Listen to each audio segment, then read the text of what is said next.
বাবা মাঝে মধ্যেই আমার সাথে দেখা করতে আসে।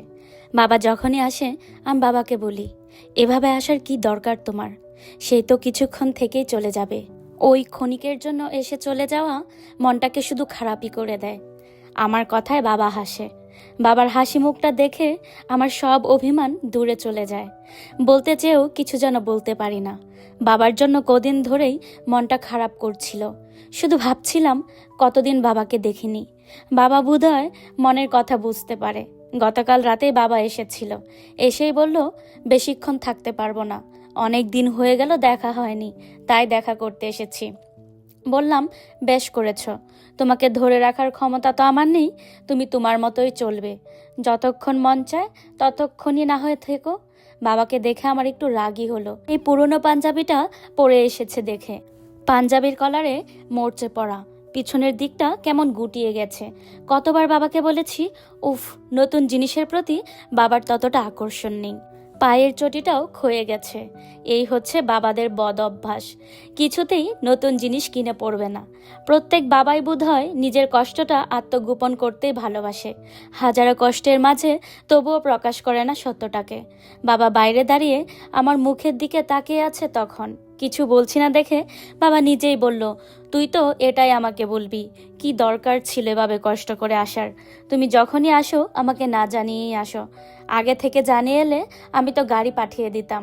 এই সাইকেল নিয়ে এত কষ্ট করে আসার কোনো মানে হয়? কথাগুলো বলে বাবা হাসছে।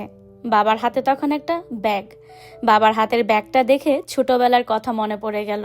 ছোটবেলাতে বাবা যেখান থেকে আসুক না কেন, ব্যাগ খুলে দেখতাম ব্যাগে কি আছে। বাবা কিছু না কিছু খাবার জিনিস নিয়ে আসতোই। পুরনো অভ্যাসটা ছাড়তে পারলাম না।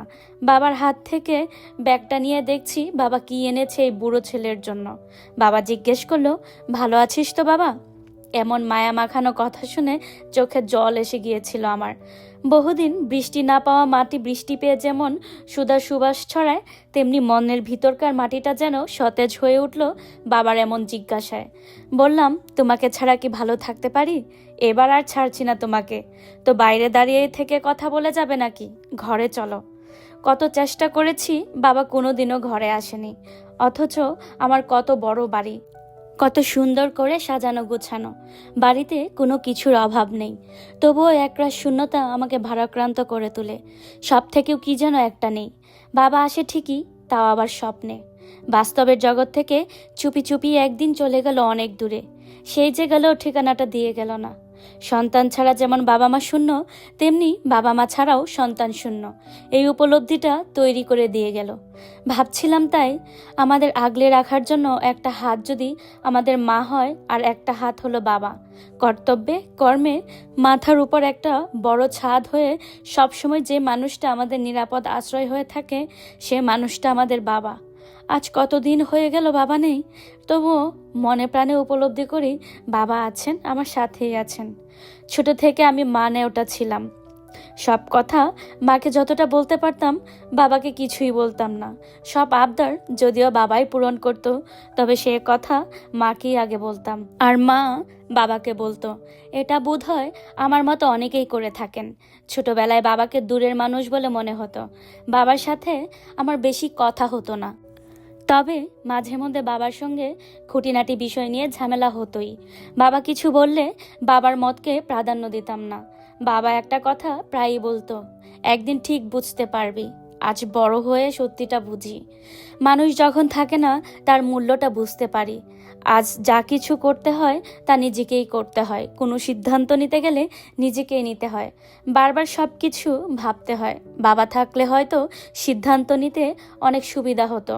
বড় হবার সঙ্গে সঙ্গে উপলব্ধি করলাম, বাবারা হয়তো এমনই। রাগ, অভিমান, গাম্ভীর্য আর অনুশাসনের অন্তরালে লুকিয়ে থাকে বাবাদের কোমল স্নেহময় রূপ। পৃথিবীর সবচেয়ে নিরাপদ আশ্রয়ের খোঁজ মেলে বটবৃক্ষের মতো ছায়াদানকারী বাবার বুকে। নির্মল শান্তির এ গন্তব্যটি যারা হারিয়ে ফেলে তারা জানে এর মূল্য কতটা। কেন জানি না, বাবাকে নিয়ে আমরা হয়তো বিশেষভাবে ভাবি না।